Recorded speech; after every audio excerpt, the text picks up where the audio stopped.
and we're back to discuss episode 6 of Masters of the Air. Another heartbreaking one, but definitely had some high moments as well. John, let's get started with some of the opening scenes where they're packing up all of this effects of those that had been killed in all of the fortresses that had gone down in the previous episode. Yeah, and of all the episodes, this one probably had less action. You didn't have aerial combat first one and stuff. You had some action towards the end, but it starts out very solemn when they're just packing up the men's clothes in their foot lockers and stuff. And one thing I wanted to share with the viewers was my papa's personal experience with that same instant and stuff. And I wanted to just read a little bit from a book, A Boy from Cracker's Neck, that kind of highlights a little bit of the same experience. So just take a second for anybody who's new that's just joining us. Tell them a little bit about who you are and this book that you've written and how your papa was a bomber pilot and his experiences. So. Yeah, my name's John Peace. I'm author of A Boy from Cracker's Neck, and it's about my papa, Captain Jimmy Galloway. A little different than Masters Air because he was in the 94th Bomber Group. And also he was stationed at Bury St. Edmunds in England. So a little bit different than Masters of the Air, but they flew missions with the 100th, especially on some of the big missions and stuff. And, when I watched Masters of the Air, some of the stories they're telling in the miniseries are just so similar to what happened to my papa and he talked about. And I talked to you a little bit before the video has been very, to get affirmation about these stories, been very pleasant because I grew up hearing them and stuff. And that first scene, and it was very short in episode 6, but when they're packing up and you have the narration and he talks about when crews didn't come back, they disappeared. And my papa would talk about, all of a sudden you're eating, you're playing cards in the barracks, you're, joking, you go on a mission, all of a sudden they're just not there. Yeah. And there's no word. Think we're feeling that as we watch this show, this like jarring of you get attached to a character and then they're not, and then they're gone, and then you get attached to a character. And I thought that was a good word. You don't know what happened. You don't know if they're in if they've been captured, if they died in the air. Yes. And then there's no word. So, you can imagine that it's so different than Band of Brothers or Pacific in the Pacific miniseries where, a character died. They pretty much know what happened to them or somebody saw what happened. Right. And in this miniseries, it just shows these men and the narration's correct. They just disappear. And you're a survivor. You come back into the barracks and you see an empty bunk and their stuff in their foot locker. And I'll go ahead and take this time just to read a little bit from A Boy from Cracker's Neck about my papa's experience with a foot locker. Okay. Jimmy and his crew at Bury St. Edmunds saw their fair share of loss. In the midst of war, the rules for sending personal belongings of fallen airmen were a little different. If an airman was declared dead or missing in action for a long time, his personal belongings would normally be collected and sent to his family during peacetime. But this was wartime. However, the scarcity of resources during the war made this process more challenging and wasn't a high priority. When a captain or crewman failed to return from a mission, it was considered almost certain that he had lost his life and maybe in hopes of being a POW. After a week or so had passed, all the surviving airmen of his barracks would gather at the deceased airman's former bunk. They'd pay their respects to the fallen hero, remember the good times they had and shared. The airmen would raise a toast to the comrade using whatever alcohol they could find on hand, go through the items of his footlocker. Sometimes the fallen airman would leave behind written promises to give out specific items to his fellow officers, but if there was no such promises, the items would be distributed to settle any outstanding debts from poker games and such. So, I'm not saying the Masters of the Air was wrong on just kind of packing it up. I'm just saying that, this was a personal story from Bury St. Edmunds of my granddad's. And I suspect it probably went that way for most of them. They probably just didn't have the time to show those scenes, which is what's nice about being able to pull from your personal history stories that kind of show the real, the details that maybe the movie didn't have or the series didn't have the space to put in. But That's funny though. The poker game losses and debts had to be Yeah. said.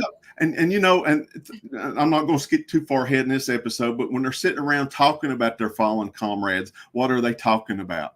The stories, the hijinks, the poker games, and the stories, and a lot of times funny stories of their crewmen and fallen comrades. So, Yeah. great. I just wanted to highlight that first little episode because it wasn't very long, and then they went straight into on the next segment of the episode, going into the flak house.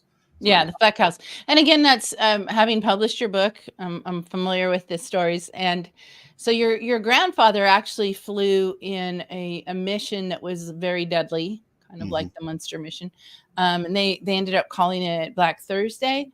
And he was, you said that night after that mission, he was one of how many? I mean, most of his barrack was empty.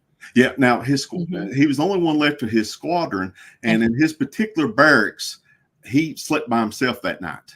By himself. Okay, so Yeah, and it's so reflective of what's happening in the show then to see him come back and be the sole one in his barrack. And then after that, they sent him to a flak house or a rest home, as they call it. And I don't know whether this is just a different terminology that the 94th Bomber Group did, or maybe it was at the base. But my granddad called it Shell Shock Hotel. And maybe it's his memory, and of course in the miniseries they're calling it the Flak House. But well, anyway, I'm sure they all had their nicknames. They're probably under the general name of Flak House, or Flak Farm is another term that they used a lot, and then they probably had nicknames for each of them as well. So, but yeah, we definitely saw that in the series. We saw them going to these facilities and kind of trying to make the adjustment from. Was Rosenthal was sent after the first three days, 3 missions, missions, and they sent him there, and he wasn't too sure he wanted to be there, although I think a lot of them were probably grateful for the break. Well, if you bear with me, I'd like to share a little bit from my book. I will. I actually have a picture. Okay. I have the picture that's in your book that goes with this experience as well, so I'll bring that up. From a boy from Cracker's Neck. Jim and his crew have been through some grueling missions over the past 14 months, and they'd seen their fair share of destruction and loss. The 94th Bomber Group had suffered great losses along with the whole 8th Air Force. During World War II, the Red Cross Center, located at a country club outside of London, England, was an important hub of support and care for soldiers and civilians alike. The center provided medical attention, nourishing meals, and other essential supplies to those in need. It was staffed by dedicated Red Cross volunteers who worked tirelessly to assist those impacted by the war. The center served as a beacon of hope and compassion in a time of conflict, offering much needed aid to those suffering and bringing comfort to the wounded and traumatized. Despite the challenges posed by the war, the Red Cross Center was unwavering in its commitment to the mission, providing help and support to those airmen in need.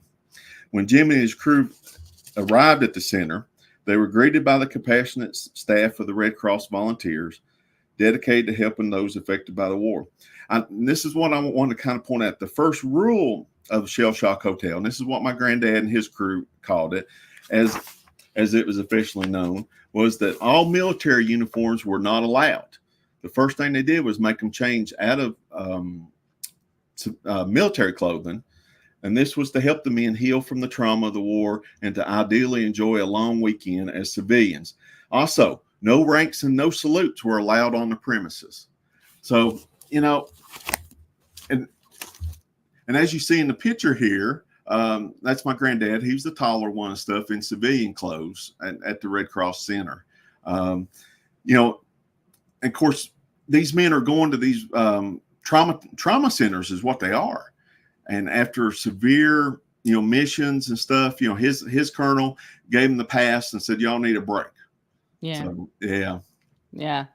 So interesting. Of course, while we've got Rosenthal and a lot of the men at the Flak House, we see Crosby be sent to a conference. So that was their way of kind of giving him some R&R at Oxford. Uh-huh. And the conference was a meeting to try to see how they could improve relations between the allies because there's still some tension between the British and the Americans. And some of it you kind of see in the show is a reflection of even just the past. Yes.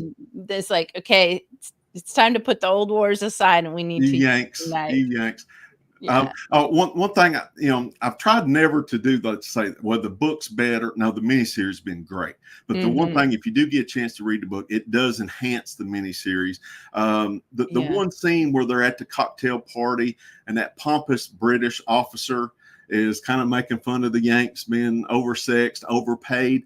One thing in the book, it went into great details about the jealousy of the British from the Yanks, and on multiple levels. One was they were getting paid almost double. And these men, and we've discussed this before, most of these men came from severe poverty, especially the non-officers, and the enlisted men came from real poor families.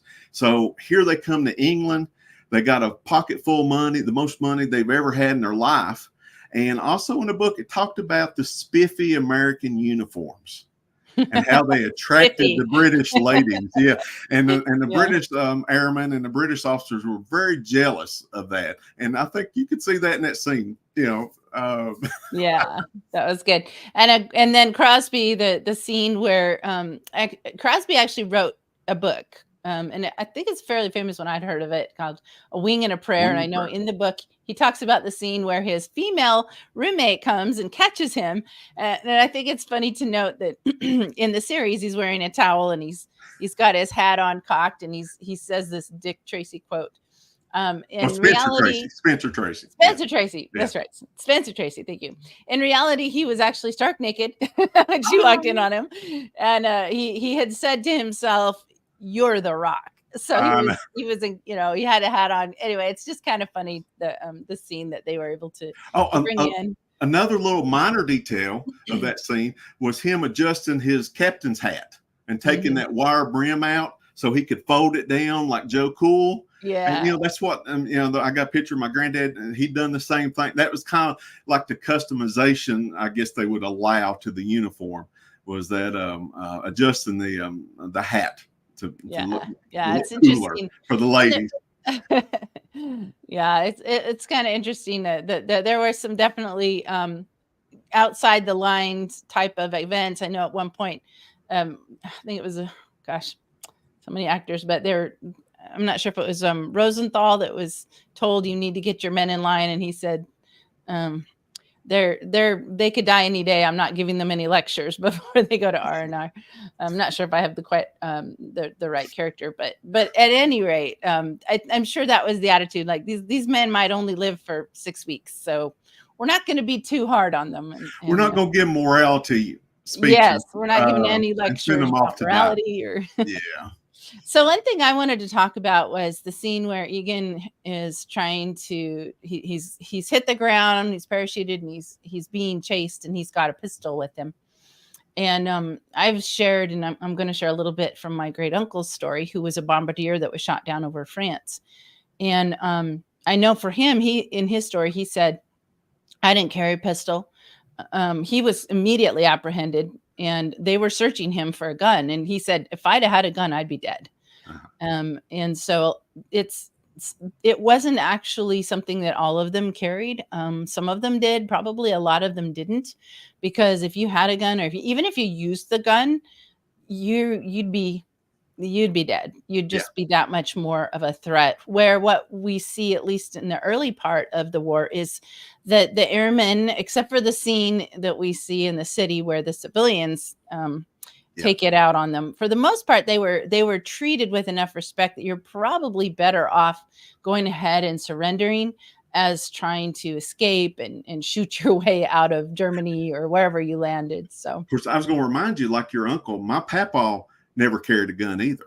Yeah. Or sidearm, because he always said that if he got shot down and he was lucky enough, by the grace of God, to land and be alive, that he was going to land with his arm straight up. And, it wasn't like he said, son, if I'm alive at that point, I've done my duty. I have flown my missions. The war is over for me. It's somebody else's baggage. And, and so it's just a personal choice and also what they went through. But anyway, I'd love to hear your story. Yeah, well, and a lot of there wasn't a lot, my understanding, there was actually not a lot of training that they were given as to what to do if they were captured. They were told name, rank, seal number, take any opportunity to escape if you find it. And so, but we see in Egan's story, we watch him be walked through a city, and you see how the civilians react. And it's probably one of the hardest scenes in this episode because they're just throwing bricks at them and hitting them and end up killing, I think 4 were killed. Maybe it was 6. Anyway, it's interesting because my great uncle wrote his memoir, and I put it in a collection of veteran stories that I wrote titled Heroes. And his story, I'm going to bring up the picture of the book. And this is my great uncle in his flight suit. But this picture was actually taken at the prisoner of war camp. So cool. they were wearing their uniforms, whatever they were shot down in. And we see that in the series. And his memoir, he wrote it shortly after the war. So it's a very good recollection. And it's, to me, I just want to read a little bit of it because it's amazing to me how perfectly his experience reflected what we just saw in episode 6. And it's kind of fun too, because he gives a little bit more detail as to just kind of what that was like. So he said, "We had to walk some distance to get to the train station near downtown. An old woman walking by a group of prisoners asked a guard if she could throw a rock at one of the airmen. The guard told her that he couldn't stop her. So she threw the rock, and then half the town joined in, hucking bricks and anything they could get their hands on. The braver ones used clubs at close range. Around noon, we arrived at the depot and were taken onto one of the ramps between the tracks. We hoped we would not be seen, but luck was against us. Within a few minutes, people gathered around, getting uglier with each passing minute. It looked like we were going to get a pasting when the air raid siren blew. The crowd evaporated on the double quick from the station and track area. We were taken down some stairs below the tracks in an underpass. The raid didn't last long, and since our train was in the station, we boarded it at once. That air raid saved our lives. On the way out, we could see oil storage tanks blown apart and twisted in the heat of the burning oil. Large areas had been demolished by bombs from numerous air raids. It was not a pleasant sight to see. In 2 hours, we arrived at the Oberusual, an interrogation center. The guards were lax, and during the wait, after we got off the train, I tried talking to a small German boy with school books under his arm. He told me his name was Eric and that he was 12 years old. I often wondered just what kind of future that little fellow had. We were marched a few blocks to the interrogation center. On arrival, our names were called. We were searched, and all food, along with any other loose articles, were taken from us. After being separated by rank, we were taken to small single cells, about 5 by 9, a door in one end and a barred frosted window on the other. It was furnished with a bed and Excelsior mattress, a nightstand, and a blanket. The food here was as bad as usual. Tea and 2 slices of bread for breakfast. For lunch, we were given a bowl of barley soup and more tea. Dinner afforded us 2 more slices of bread with yet another jar of tea. So I want to jump down to, let's see. Amazing story. It's just, it's funny. I guess I'll stop there, but it kind of gives you a little bit of insight in the, once they arrive there in the interrogation place. I know I was trying to find the part of the story where he talks about what they're fed. They were given, I think this was once they arrived in the prison camp after the interrogation. They were given this, they were just starved. They were given this cabbage soup that they called purple passion. Well, this is what he got in the interrogation center because he's just funny. He said that it caused diarrhea. And so when he was being interrogated, he'd give his name, rank, and he said diarrhea was the only thing they got easily from me. So one thing I wanted to share with the viewers, a little bit that's in the book that give a little bit of background on that scene. And I'm not justifying the scene, but the book does talk a little bit about the response of the citizenship of Germany. And like I say, it's not justifying it, but it does explain it. One of the big conflicts between the Brits and the Americans, daylight raids, trying to be very, military targets only. And the British was already to the point, we bomb everything. If it's German, we bomb it. Okay. The British theory was if you brought enough terror and suffrage to the citizenship, they would rise up against Nazism and Hitler and overthrow them and end the war. But as histories look back, the civilian bombing actually did the opposite. It hardened the citizenship and it made that Nazi propaganda look more true. Yeah. And if you notice that there were some comments, because of the bombing of the cities, we were the baby killers. We were the ones trying to kill every German alive. So they needed to fight to the last person. So, that scene kind of shows it, the bombing of the cities did the exact opposite of what the military brass and the Allies thought it would do.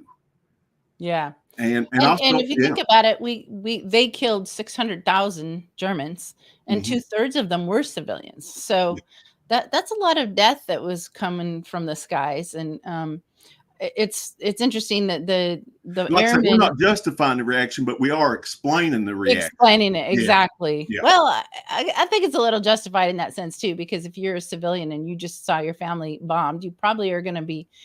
And unless you understand, I don't know. I think a lot of the Germans maybe recognize that their leader was evil, and but I think a lot of them were still pro Hitler, and so they saw us as the evil ones and the enemy. But it's interesting because that scene, in my great uncle's book, he actually happened twice as they walked through town, and then when they got to the station, they got even worse. And so that very much happened. And I think that once they hit the ground, once they were parachuting out of a shot down plane, that's when the airmen realized, now I got to face a little bit of the music. And one thing I got to thank this miniseries for. We're entering a new phase of the miniseries, a part of war history that I knew very little about, and probably a lot of other people, POW and the POW structure of prisoner of war camps. One thing the Master of the Air book does a wonderful job on is talking about that citizenship versus, if you were going to be a down parachuted airman, you wanted to be picked up by the Army. Wanted to be picked up because the POW camps were run by the Luftwaffe, which was the German Air Force, headed by Goering. Well, even when I used to watch Hogan's Heroes, I always was curious, why is the Air Force running their POW camps? But you got to remember, the first 2 years of this war was strictly by bombing. So all the POWs at this time, and by the end of the war, there was 30,000 airmen that were POWs. Probably in 43, when this actually episode happens, maybe 20, and maybe some of the viewers can chime in, probably 20,000 airmen are in prisoner of war camps. So, but they were run by fellow airmen in the Germans. So Goering set this up because he wanted the airmen to be true. There was this little bit of honor between pilots, and you saw the episode in the interview. I'm a fellow pilot. I'm not a Gestapo. Yes. Okay. And so Goering wanted pilots and airmen to run POW camp to have a little respect because he expected the British and the Allies to do the same for his fighter pilots and fighter planes and bomber crews that were parachuting out in England. So, but I thought it was interesting. I never really had thought about why the Luftwaffe was running the POW camps, but the book and now, of course, the miniseries is starting to touch base, and we're going into a whole phase of the war that it's brand new material for me. So it's been very enlightening and educational. It'll be interesting to see in the future episodes how things go for them in the camp. I have to say that the part of the show that really made me cry was that moment when someone said to Bucky, look at your 2 o'clock, and there's Buck, and he's like, what took you so long? And that moment just really, and I think again, the fact that this isn't fiction, this is what really happened. And it's almost like that story, just for that moment. Of course, this is the story that they would be able to use for a series, but that moment, and my great uncle's story, and just a little farther down from what I was reading, once he was sent to the camp after the interrogation center, he had the same experience. Yeah. He had two brothers that found each other. And so Wow. it just Great is just story. I'm sure there was a lot of wonderful reunions that happened when new airmen entered a camp, and their friends were already there, and they found out that they were alive and they didn't know. For me, I say that was a high moment, Yeah. a very emotional moment to get to see that. And I really I was like going that. to add one little thing. You brought up the interrogation. Yeah. In the book, it talked about how the German intelligence in the Luftwaffe, they would know all these details about men. They were very versed. They knew your backgrounds. So that was real. When they talked about knowing his hometown, they would know your friends. They would know personal things about you. Yeah. I read they actually had operatives in our country since World War I that were already in place, that were able to go and I was reading in one of the books of a memoir from a bomber pilot that they didn't even interrogate you very hard, because they already knew everything. Yeah. And he just kind of tossed the dossier in front of him and say, we know everything about you. And it even had his school report, his high school report card. The German interrogator asked, well, how many B-17s are coming into Thorpe's airfield? But really, even if Bucky knew, would it really matter? Yeah. Yeah. I mean, but I didn't get the impression, and from other things I've read, that I think that having that, I forget the name of the interrogator. I really liked his character. I think it was a very intriguing character. It reminded me a little bit, although he wasn't as sinister, of Hans from Inglourious Basterds. Yes. Who was able to be so friendly, but spooky. I mean, there's something eerie about him. Yeah. You're like, I kind of almost like this guy, but he's eerie. not supposed to. And so, and that's what that is who they employed or put in those positions as interrogators. They treated them decently. They didn't use Gestapo tactics. And the truth is, it was actually very effective. They got more from treating them well, is what they learned. And so they would train them that way. And so that was very interesting, that scene, and kind of, you're bracing for something really bad. Honestly, I thought he was going to be tortured. And I was waiting for all that. And it was kind of nice to just see that it was just an easy transition. Another thing is that Egan and Clevin were actually in the interrogation center at the same time, not even very far apart from each other in real life. But of course, they ran into each other once they got to the camp. But that was kind of an interesting bit that I read about. So I know we're running short on time. Now, the last little bit I wanted to talk about was that scene where they see the Nazi train with the Jews coming across. When they're getting loaded up to go to the POW camp, that one's going to a concentration camp. And I hope viewers chime in on this. I'd love to know some other personal stories. I would ask my papaw all the time, what did you really know about the Holocaust during the war? And he was quite, he had a great memory. He was quite specific of, son, we heard these rumors, but we really thought, and this was in 1944, he said, we really thought it was just war talk or propaganda. So they did hear the rumers, but but there was I know in Band of Brothers, when they find the camps, they're shocked. They didn't know about it. Oh, this is real. Yeah. Because I go, well, when you were flying, I mean, was that part of your, we're going to save these people from getting murdered? And he'd say, son, we had no idea about that stuff going on. Yeah. You'd hear rumors, but also you'd hear rumors about them killing women and children. And you'd blow it up. All that can't be true. That's just war talk. Yeah. So sometimes when things are really horrible, you have a hard time believing it. Oh, yeah. It was the truth was too hard to believe. Yeah. You couldn't believe it. So anyway, I wanted to leave on that, and great episode. Look forward to next week's episode. It was. So, so we'd like to encourage any of you that are watching, whether you're watching it live or later on, to subscribe to our channel. You can be informed of future upcoming live shows that are scheduled, because we're doing this every Saturday morning following the Masters of the Air series. And then we'll be starting something else that we're calling a Military Movie Club.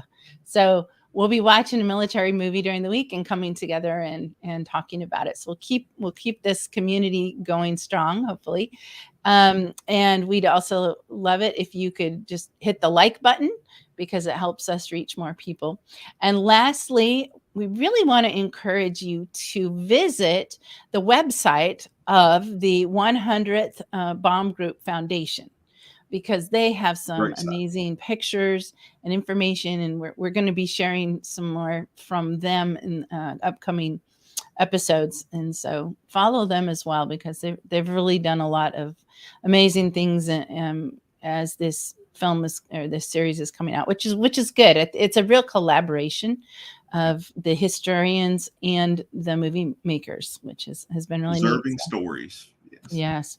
So thank you for watching us. Hope that you're enjoying the little added details that we have to add. And we would love to hear anything that you have to share, maybe something from your family past, and anything that they've written. And we'd love to have anyone on as a guest. So lastly, be sure to visit our website, mastersoftheairtalks.com.